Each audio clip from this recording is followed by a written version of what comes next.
1. Welcome to OState Daily. Casey Porter here, joined by Scott McKinley, and we have a lot to talk about, Scott. I mean, there is a lot to talk about. Dive in. I gave quite a bit of my thoughts yesterday.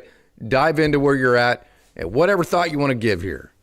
Oh man, yeah. Let's see. Let's see where we're even going to start. How about we start with Cowboy basketball? We got a lot to unpack there.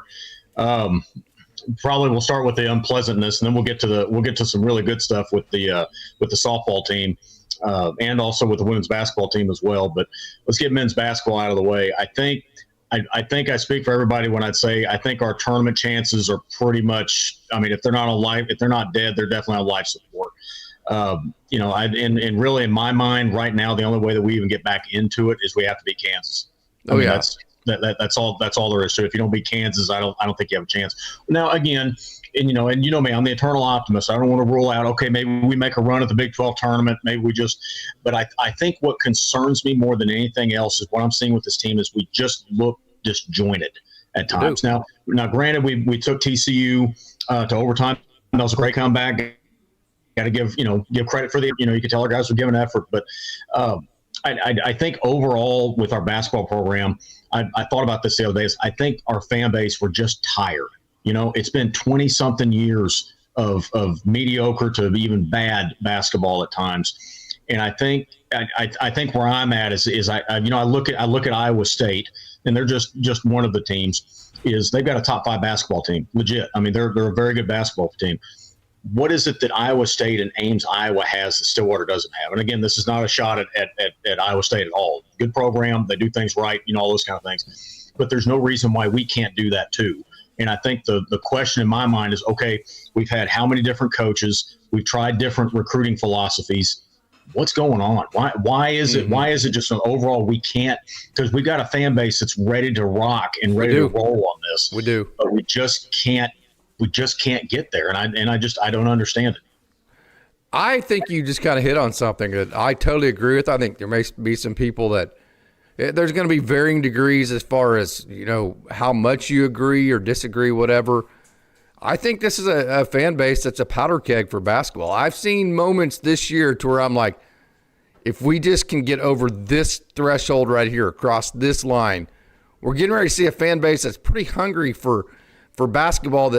So I think this is a basketball fan base right now that is hungry to want to come back and make GIA rocking. I don't think this is just kind of a wasted cause, like it's never, the interest is forever gone. I think it's a powder keg and kind of a sleeping giant, if you will. Yeah, I agree completely. And there's been times, remember, like the BYU game a couple of weeks ago, I was there, and I think you were too. Man, it felt like for just a split second, like we're almost. We're going to get over that hump, and we're going to get back to having a really good basketball team here at Oklahoma State. But then we just can't seem to do it. And I don't profess to know what the answer is. All I know is it is getting very frustrating that we're now going on, literally, in my opinion, outside of the Cade Cunningham, year, whatever. Outside of that, we've had some really bad basketball for literally 2 decades now, and I'm just. Frankly, man, I don't know. I'm stepping in my fan hat. I'm just tired of it, yeah. and I think everybody is. Yeah. So it's kind of a tough solution because I can just tell you, Coach Lutz was down staff, right? I mean, this is not a good job. Fans are judgmental. The fans aren't showing up like they should right now. No, that's not right. They're probably showing up like they should. This program's getting the fan support it probably deserves. But having said that, if you're a coach somewhere else, okay, why come to Oklahoma State? Especially if after the second year, fans are already talking about firing you if you haven't made the NCAA tournament. They're not supporting it like they are an Iowa State type program. To me, this is a career killer. I mean, Steve Lutz was a good coach. He wasn't the number one choice for OSU. So OSU's only going to get a coach that OSU is the best opportunity for that coach. So what kind of coach would that be, right? I mean, that's the problem we're in. Steve Lutz, I think right now, is literally the best Oklahoma State can do. And I think really the best you can hope for is that he actually turns into a good coach and starts building a program. Yeah. I really think this Coach Lutz know. I mean, he understands basketball. There's been some things that I've seen this year that I feel like we have more cohesion. I feel like we actually have a little bit more of an offensive game plan than we've had in the past. I love what I've seen out of Parsifala. I think that that's a piece that we've been missing for a long time. But yet again, we just can't. We're a decent ball club. We're not terrible, but we're just not. We just can't get over that hump. And another thing I think that also contributes to that, and I know we've said this many times, the Big 12 conference in basketball is absolutely just brutal. So if you're another coach somewhere, why come to OSU and deal with the Big 12, right? Yeah. I mean, really, to me, I think the only way that we're going to be able to do it is a little bit kind of the same formula of what we're doing with football right now. Is one, you're going to have to go get the right guy. Yes. Well, and Lutz may be the guy. I'm not saying he's not. He may be the guy in place, but you're going to have to spend some money to go recruit the athletes to try to get it back up and going. And like we said before, I feel like this team, we're literally 1 year away. If we just make the tournament, the fan support's going to come back, and all of a sudden we're talking. It's a totally different type of job at that point. We just can't seem to get there. But at the same time, we still got a number of games to play. Basketball can be a streaky game. If we start shooting well, if you come out and you beat Kansas, you steal a couple on the road. Yeah, I mean, you never know. Basketball, like I said, it's one of those games that can change on a dime. Yep. If you beat Kansas, let's say you split Kansas and Houston at home and win all three of your road games, which is totally this. I'm not going to say it's plausible because this team just hasn't been good on the road. They've only beaten Utah. They've been this team right here, right? Okay. So they haven't been a team that's shown that they have enough maturity and really, just kind of effort, if you will, from night to night to go win three road games and beat Kansas and do that all in a row. So I don't want to say plausible, but certainly capable. This is a group that's capable of splitting Kansas and Houston and then winning all three of the road games. UCF is on a slide right now. So I think if you do that, I still don't think you're in. I think you're on the bubble, and I think you're on the outside of the bubble. But then, like you said, if you go to the Big 12 tournament and say make it to the semifinals, I think if you make the finals at that point, you don't have to win it. You're in definitely. But I think you're in probably if you make it to the semifinals there. So I think that's a good point. There still is a lot to play for this team. Yeah, and Coach Lutz has even talked about that in his post-game press conferences that everything's out there still, but you've got to the team is going to have to come together as a team, and we're going to have to do the things that lead to winning as a team. Because at the end of the day, nobody cares if you went off for 40 points if it ends up with a loss at the end of the game. Sorry, that's just the way it is. And I understand. Basketball. And this is not a knock on the game, but this is just a simple fact. Basketball can very easily become a individual sport where you're trying to get your numbers. You're taking the shots because you want to make sure you're getting the points as opposed to whatever. There's only so many shots in the game. You want to make sure you get yours. The teams that win have to put all that aside. That's what has to happen. Which actually I would say is an excellent segue into talking about cowgirl basketball. Yes. Because I tell you, we went, we took our family to the game on Saturday, and man, was that fun to watch. It was. Cowgirls came out and they were saying, we got down a little bit early. I want to say, anywhere that down 5 or 6 point, margin early, but then the Cowgirls stayed right there with them and were able to expand a little bit of a lead at halftime, and then they were even to get up even further in the second half on Texas Tech, who was a team that I believe they had only had 3 losses on the year. I mean, Tech, that was definitely the best win of the season for the Cowgirls. And the thing that I love most about it is when I looked at the stat sheet, it wasn't that we had one player go off. It was literally it was you look at the 5 players we got in there, and every one of them is in double figures points wise. Yep. That's what coaches love that stuff. They love seeing that. Staley Hurd, she's so great. We know that she can score in bunches. We know that she can take over games from an offensive perspective. Matter of fact, the Cowgirls have 4 or 5 girls that can do that at any one given time. But she only scored her first point with like 2 minutes left to go in the first half. It was only her second shot of the night. And I know she had some turnovers, but I'll say this about Staley Hurd.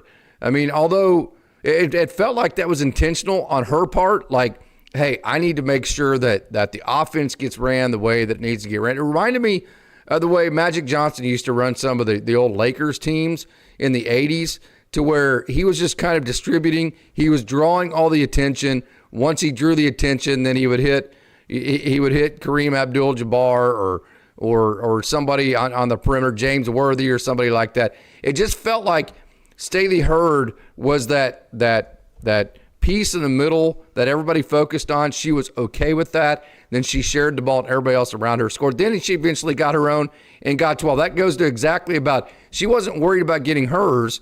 She was worried about doing what she needed to do for the team. I think that right there defines what this program has been. Yeah, that was, like I said, it was just so much fun to watch on Saturday. And a couple things, the other things that stuck out to me is one, for anybody that didn't see the game, Texas Tech, full court press all day. Yes. I mean, that's just what they do. And they're long. Yes. Yeah.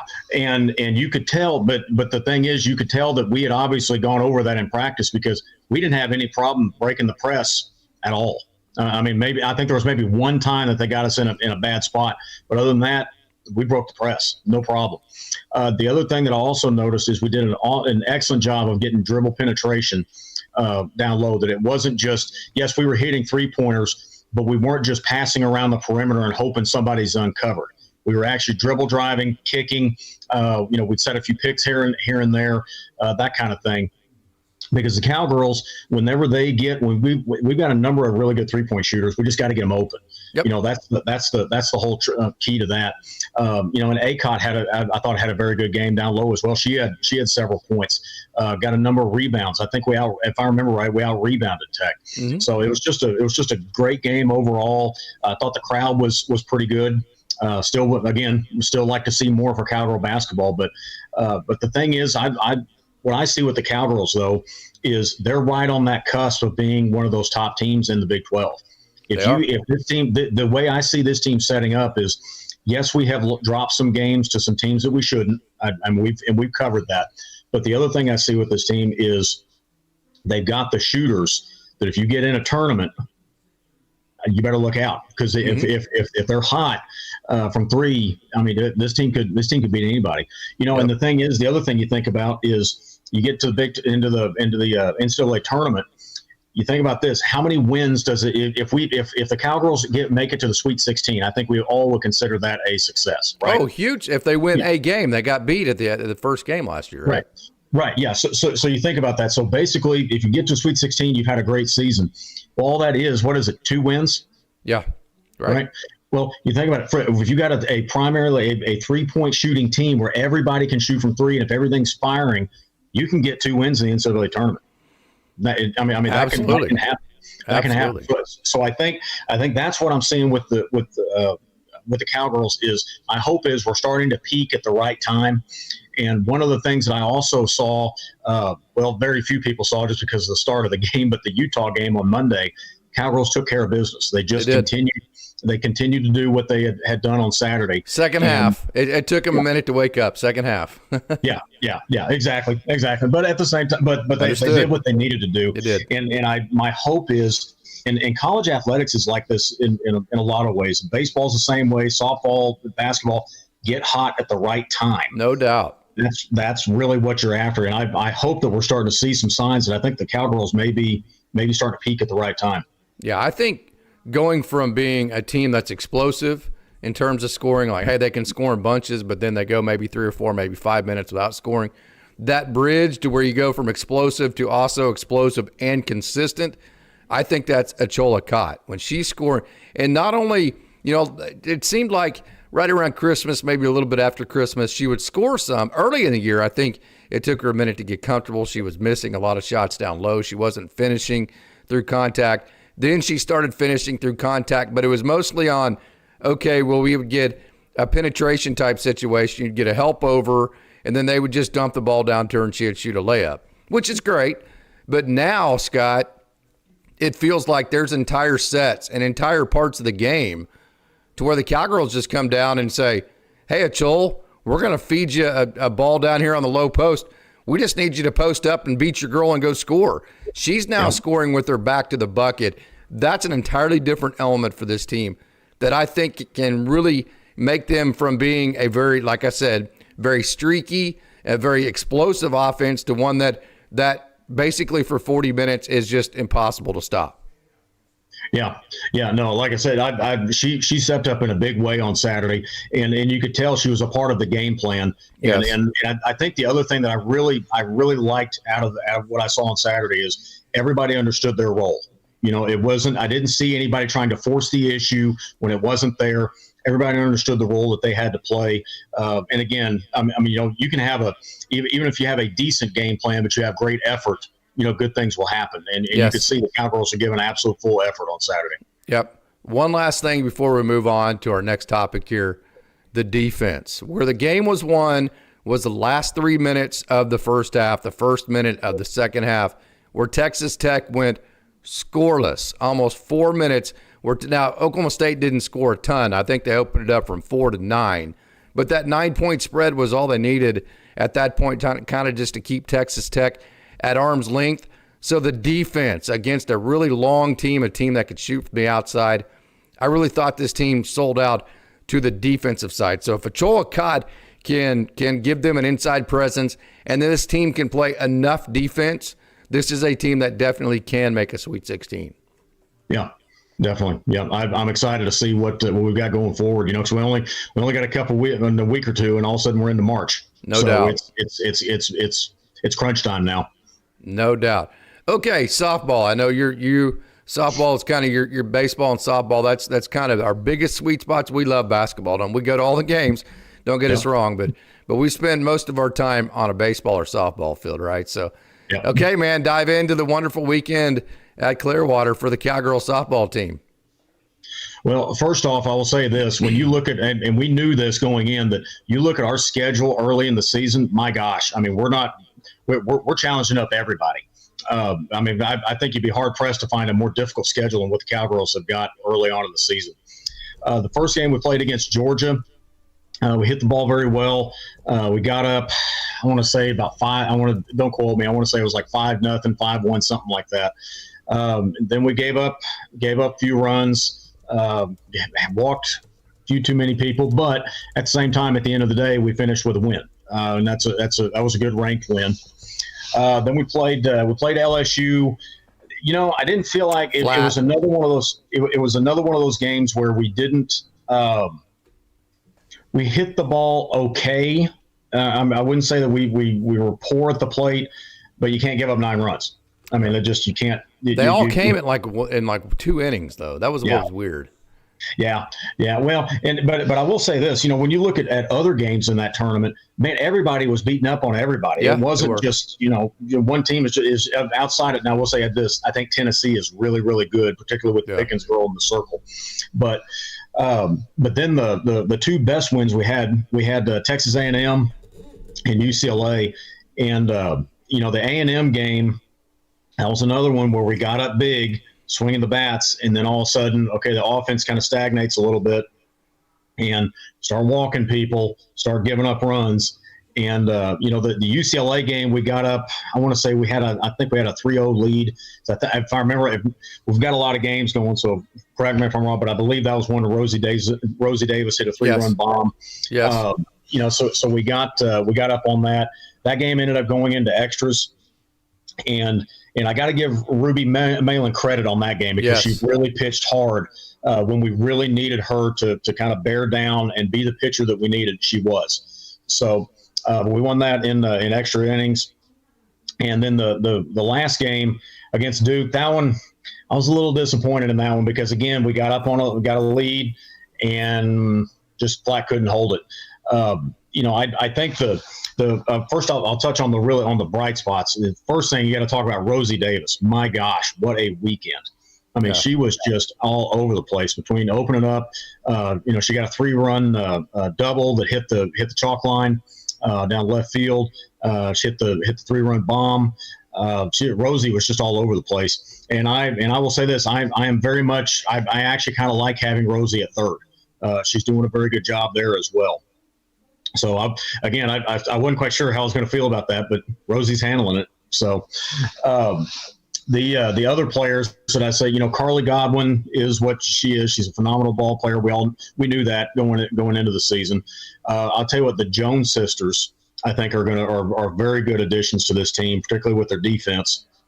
But also they can do some things on offense as well. I think Jaden's going to be a very good offensive player. I think Aubrey, you're going to get what you get out of her, and then just get good defense. Yeah.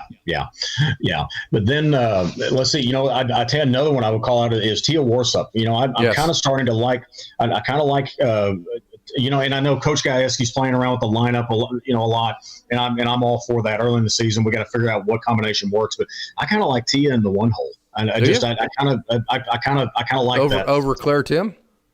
Yeah, because in my reasoning on that is I think Tim's got a little bit more power than Tia. But the other thing I like is Tia's lefty and she can bunt.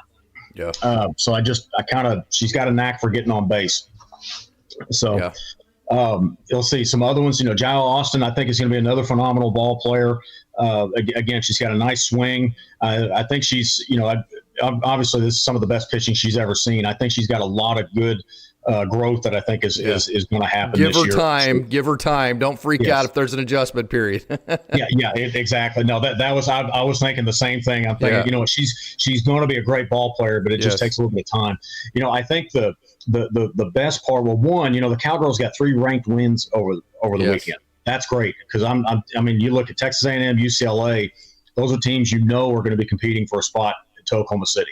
That's about as good as it gets in college softball. So those were really good. I think the part that I'm most excited about with this team right now is they're a good, solid ball club. They can swing the bat. They play good defense. There's a lot to work with, but I think there's a lot of growth still to have with this team because we still have a lot of young pieces. With Jael Austin, with the Jones sisters. I still think there's a lot of growth that we can have with these teams. So I think we're gonna have a very good season. Mm-hmm. Now here's the part we got to get better. Oh, here we go. Get some popcorn. We're getting ready to talk about the circle, aren't we? Yeah. Scott's got some things to say. Sit down. Yes. Yeah. And I think the whole thing that I look at with what we got in the circle is we know what Ruby Malin can be. She's an All-American style pitcher. We know what she can do. I will say I think Riley Crandall has actually done a pretty credible job. Fantastic to me. Yeah. I think Crandall has done a nice job. I think who's the other girl? Downing. Yeah, Presley Downing, the freshman out of Owasso. Yeah. Again, freshman. Early in the career, but I think they did not want to trust Downing or Hoffman. They wanted to throw Crandall and Malin and try to win as many games as they could. Right. But again, I think for the future, I think they're going to have a bright future. I think the part that there's several things is one, you got to learn we have to do a better job of pitching with a lead. Oh, and that's and I think that's obvious to anybody that's watching. But what does pitching with a lead mean? To me, it starts with your philosophy. Yes. Okay, look, we always say it's easier to pitch with a lead. Well, it should be because now you can take a little bit more risk. Yes. But when I say pitch with a lead, I don't mean that you need to groove fastballs right down Broadway every single pitch. That's not what we're talking about. But what we are saying is if you're trying to a pitch on the corner, put it on the corner. Don't allow it to creep to where now all of a sudden we're starting to walk people. Because you think about it, if we've got a 5-run lead, what's the percentage chance that they're going to hit 5 solo home runs off of you? Yeah, or 8 hits and 4 runs. Yeah, right. Exactly. Yeah, it's just, they may get a single. You know what? They may hit a solo shot. They may even hit 2 solo shots off of it. So what? Don't worry about that. But if you walk people, it's easy to hit 1 3-run shot. Yes. Absolutely. That's and I think that's the key that we've got to get to on that. I think specifically another thing I'd say with Ruby Malin is Ruby is a very emotional pitcher. She's in a lot of ways I like that in softball. She's the one that will get everybody fired up. You could tell after she was she struck out that last year for UCLA team. That's great. But at the same time, that also when you're riding that emotional wave. Yep. Sometimes you hit bottom, and then that's when I could tell it. To me, it seemed like she lost a little bit of confidence. Didn't quite have the same pop on her fastball. those kind of things. And I know she's working on the drop. She's got a good rise ball. But at the same time, you know what? Sometimes Ruby just throw your fastball and hit your spot, and the chances of them doing any kind of damage is pretty low. Yeah. If I were to tell you that Ruby Mathan was going to go and have a 5.79 ERA at this time of the year, what would you have told me we would have done in Clearwater? If I would have told you she was going to give up however many runs she gave up this weekend, which is well more than what she'll tell you, I'm sure. Her standard is to be a lot better than she was this last weekend. If I were to go back and say, hey, this is the type of weekend that Ruby Mathan was going to have, for the Cowgirls, what would you have said our record would have been? I'd say we'd have lost every single game. Absolutely. That's the positive way you have to look at this. It's like sometimes whenever you're playing bad and you go into halftime, your message to your team is, hey, guys or gals, we could not be playing worse right now, and we're only down 5. Now, imagine if we just start playing average, or even if we start playing good, we're going to win this game really easy. So I think the exciting part of this is Ruby Mathan's not going to struggle like this all year. You wouldn't think, at least. And then this team is still having the weekend they had last weekend without Ruby Mathan being Ruby Mathan. So that tells me when she turns into Ruby Mathan, the version that we've become accustomed to, this is a really good, like an elite type of potentially team. Yeah. And like I said, I came away with nothing but excitement after this weekend. Yes. I see there's a whole lot of growth that can happen. The other thing I've looked at with this team is they can hit for power, which is something you and I have talked about at length that we felt like we really needed to get back to. So who do you like as the power? Obviously Godwin and the catcher, Schneidmiller and Hassler, but who other? The crazy thing is Rosie Davis, when she gets a hold of one, she can hit for power. Claire Tim. Claire Tim, Tia Warsup, she's probably, I wouldn't categorize her as a power hitter, but you know what? She can hit the ball hard enough it can leave the yard. Jyle Austin, I think is another one of those that is going to, over time, she's going to get there. So no, I think that and the other thing I also see with this team is we've also got a lot of team speed. This team can run.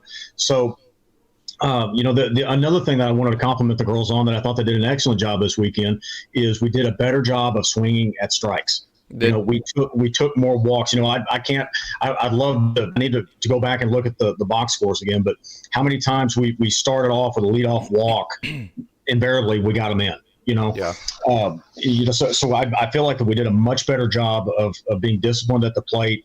We extended at bats. It was a really good weekend for the girls. It absolutely was. So super exciting there. And I know Coach Gajewski, he's very competitive, and I think he did a good job of building this team. And I think it's a good mix of some really good, exciting young players like J.R. Austin.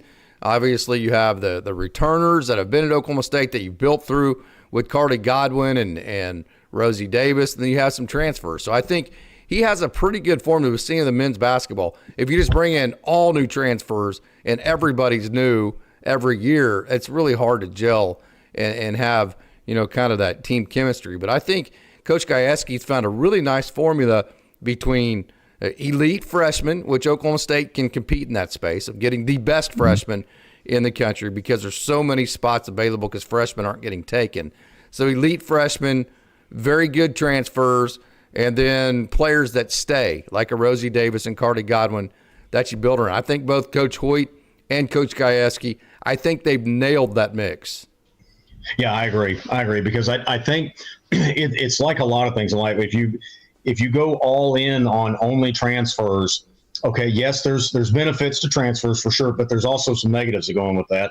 Yes. So likewise, if you were to go in with all freshmen, well, okay, you're really not going to get your stride for 2 to 3 years. Yes. So really what it is coming up with, okay, what's the best balance, the best makeup, and really at the end of the day, who's the right player and the right person to put in that spot to fill whatever role it is that we're trying to fill. So no, I think our recruiting philosophy is spot on.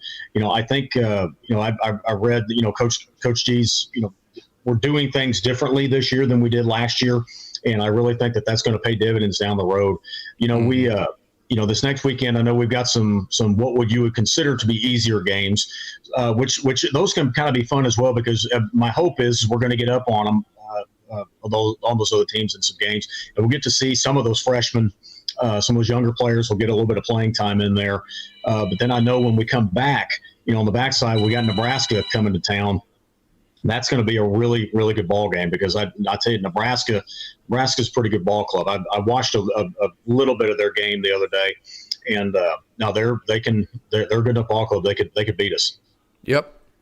Baseball, I know you have quite a bit of frustration built up for baseball, so I'll let you go ahead and spill that frustration. I know the first two games were just unwatchable. Let's put it how it is, unwatchable on Friday and Saturday. Sunday was a great bounce back. I am super excited to hear your frustrated but very level-headed take on baseball right now. Yeah, let it spill, man. Whatever you get, just give us what you got. I think the biggest problem that I have is my frustration. I don't get frustrated by one game. I don't even get frustrated by even half a season sometimes.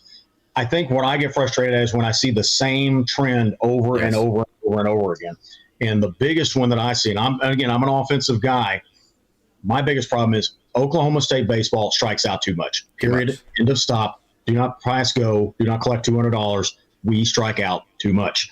We have done that for years now. We have got to, and again, I'm not saying that I'm the Nostradamus and I can say exactly what we have to do to fix it, because the other thing is a strikeout problem with one hitter, what causes them to strike out may not be the exact same cause as the other guy.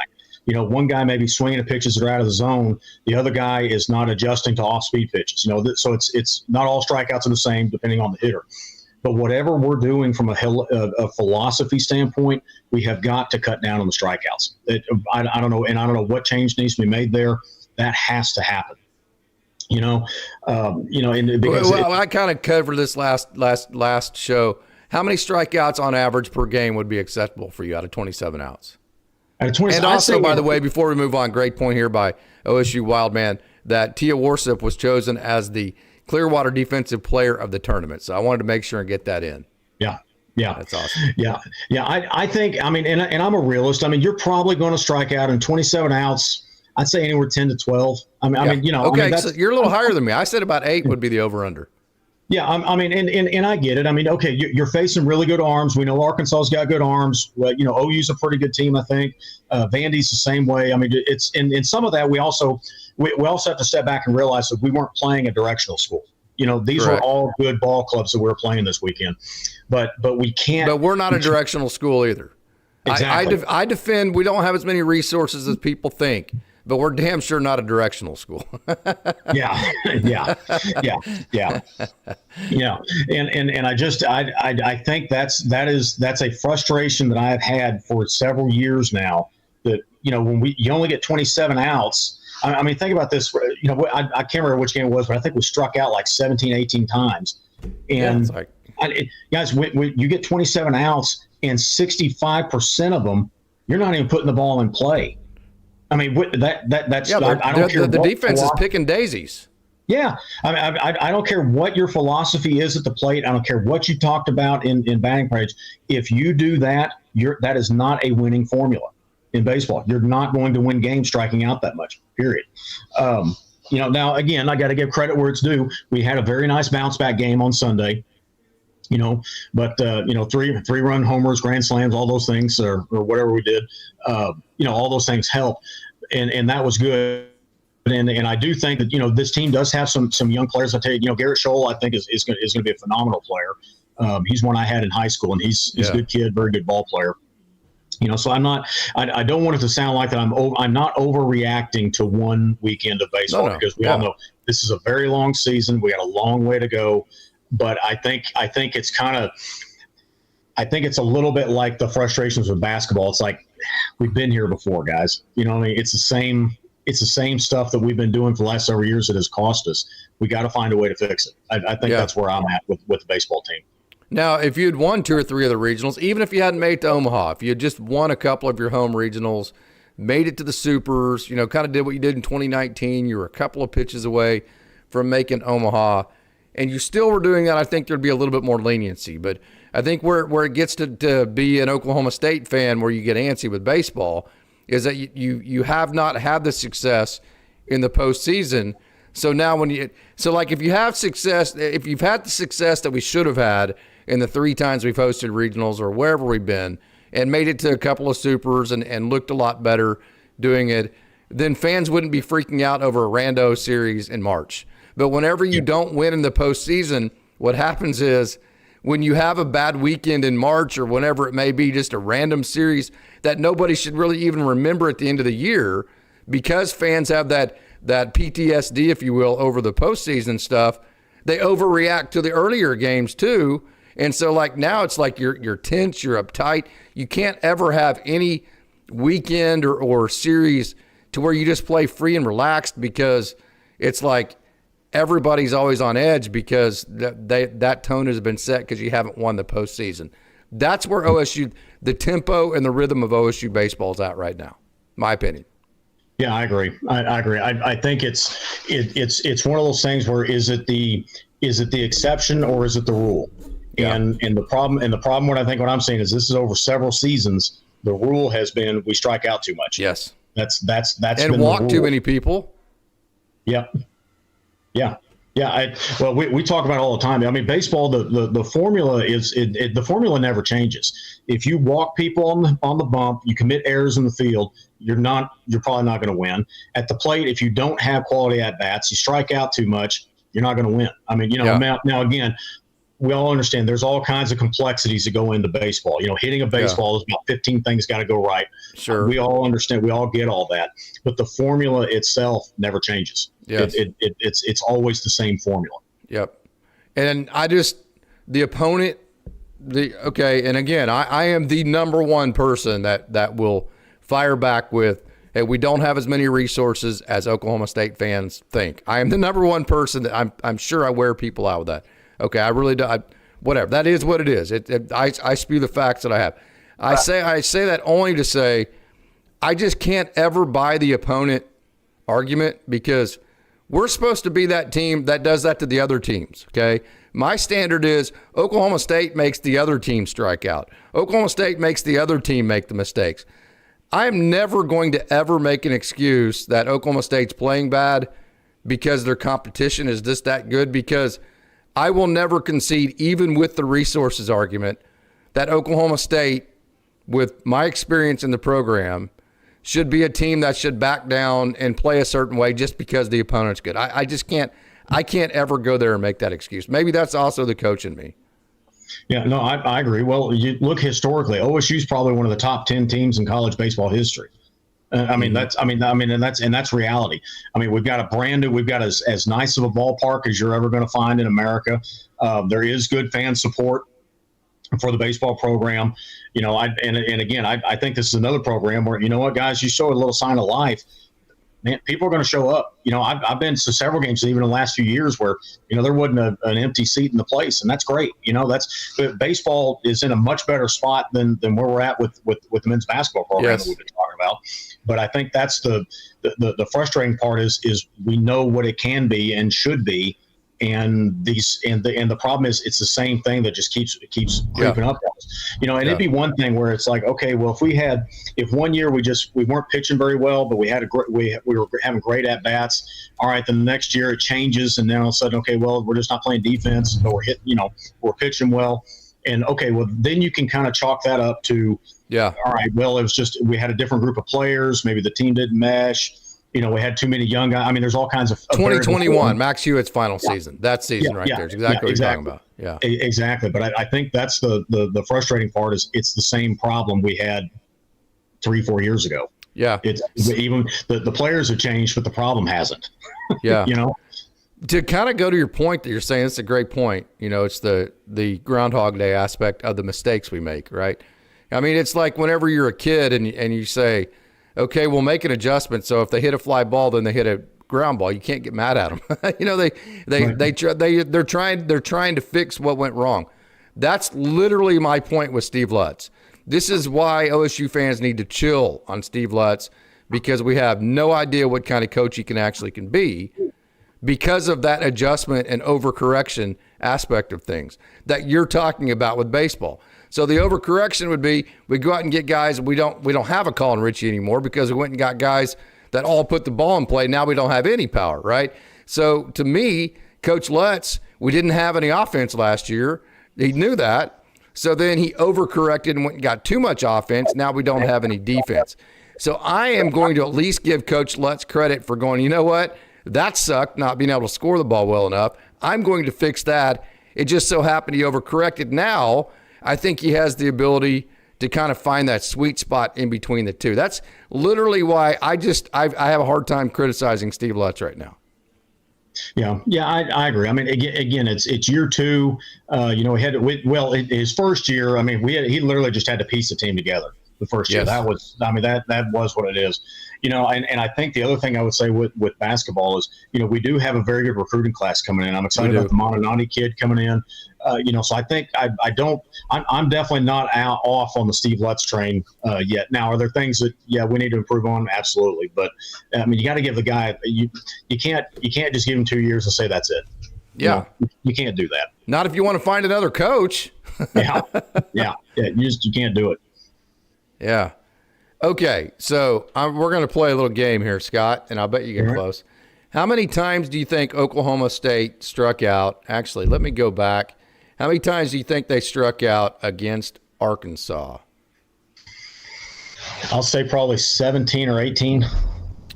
Okay, against Arkansas, Oklahoma State had 15 strikeouts. Okay, you ready? So 15 against Arkansas. How many do you think they had against OU? I'll go one more. I'll say 16. 17. You know how many they had against Vanderbilt? I'd say probably less than 10. 9. Yeah. So, I mean, that just goes to – we're not asking for the moon, okay? I'm not asking you to have 0 strikeouts. I'm not asking you to hit 6 home runs and then never, and then also not – we're not asking for that, okay? I'm asking for 9 strikeouts. I think asking – for a 9 strikeout game is not too much to ask, right? Yeah. I mean, that's a fair ask. Yeah, and I think that's the thing. We're pretty, like I said, we try to be pretty level-headed about this thing. You and I have been involved in a lot of high-level baseball over the years. We realize strikeouts are part of the game. It is going to happen. You know what? Errors are going to happen. Walks are going to happen. But part of the goal is you as a ball player and as a coaching staff is you got to work to minimize those things. Yes. Is what are we doing to minimize those things? We got to find a way to, you know what, guys? I mean, I've seen coaches do this, and half the time it works. You got a kid that's struggling with a strikeout, and he ends up getting 2 strikes on him. He'll crowd the plate, and if a guy throws an off-speed pitch, he'll stick his arm into it and force the umpire to bring him back. But find a way to extend the at-bat, find a way not to go down with your bat going back to the dugout, put the ball in play, because you think about that. So let's say that, and again, you can't give up 10 runs either. I mean, we got to say that too. But in a typical game, if you cut down your strikeouts from 16 to 9 and you put the ball in play another 7 times, what's the chance that at least one of those times the defense is going to make an error? Absolutely. Or you're going to hit a home run or 2. Yeah, or you whatever. Or you hit a bloop single or something like that. So that's really when we talk about percentage and chance of giving yourself an opportunity to win. If we continue to strike out that many times, we're not even giving ourselves a chance. This team has a sneaky chance to be really darn good. Garrett Scholl, I'm telling you, this dude is pro good. Okay, Colin Ritchie is premier college baseball player type good. I'm telling you, Brock Thompson.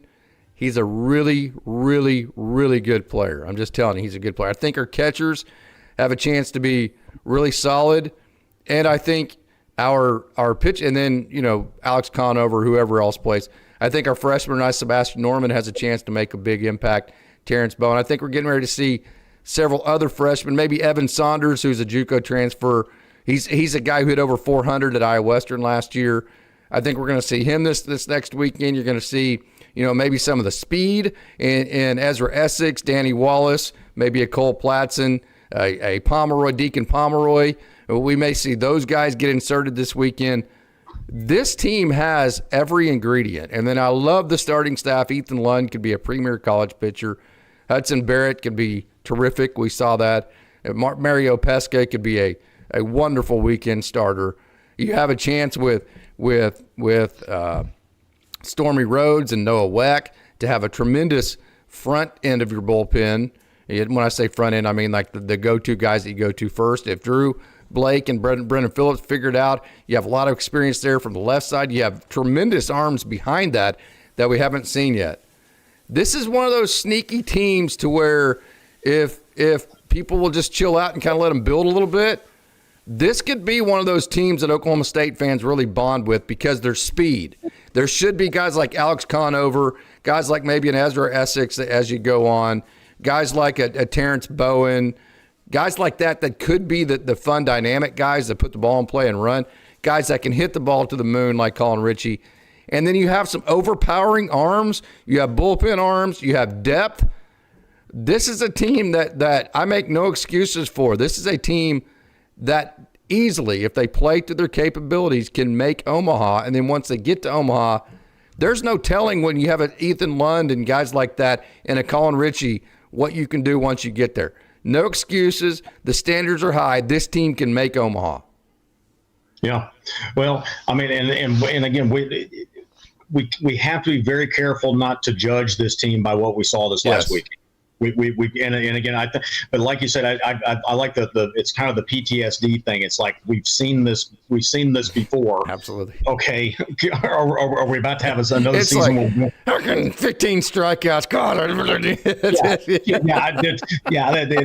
and we can't help ourselves. You know, well, of course not. It's legitimate. Yeah, but I agree. I think what I'm really hoping. Well, one again, I want to say we won our last game. You know, we beat Vanderbilt, beat them in good shape. I think I'm looking forward to this next weekend. I believe, correct me if I'm wrong, but I believe we're at Grand Canyon this weekend. Yes, tough. Yeah, tough ask. Yeah, you know, Grand Canyon is a pretty good program. They got a good facility down there. They play very good baseball down there. You know, they got a lot of talent in the area for sure. You know, ask Coach Hawksworth. He was there before he went to Oregon. Yeah, with Andy Stankiewicz, who's at USC now. Yeah, you know, and the Grand Canyon is a team that has always struck me because we played them a number of times over the years. You know, either down there or up here. One of those, you know, we kind of alternate every other year.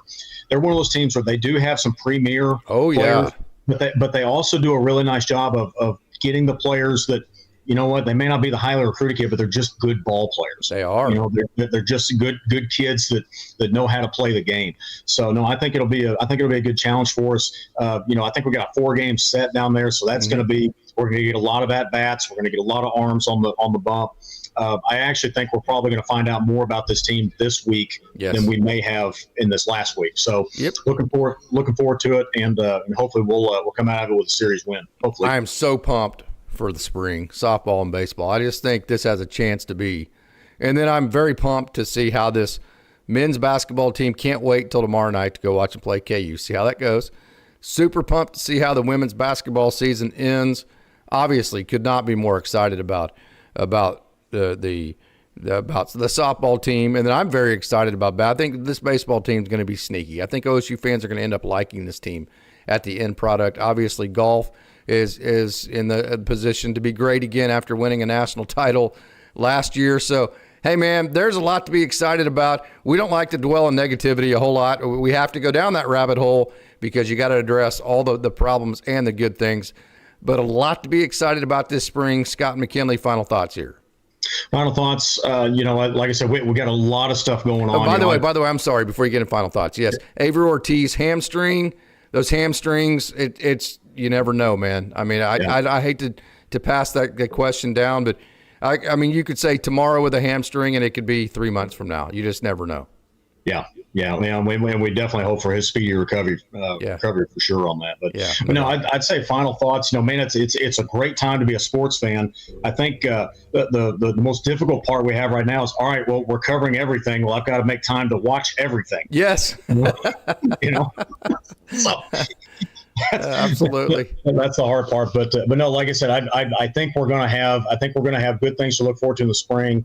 I'm really excited to see how the Cowgirls finish, because I really do think, and I hope I'm not wrong on this, I really think that they're peaking at the right time. I think that there's a lot of I got a lot of hope for them to have a strong finish. So I just say, let's go Pokes, and let's go get them. Absolutely. Scott McKinley, thanks, man. Absolutely. Appreciate you, everybody, tuning in and checking out OState Daily. And as always, go Pokes.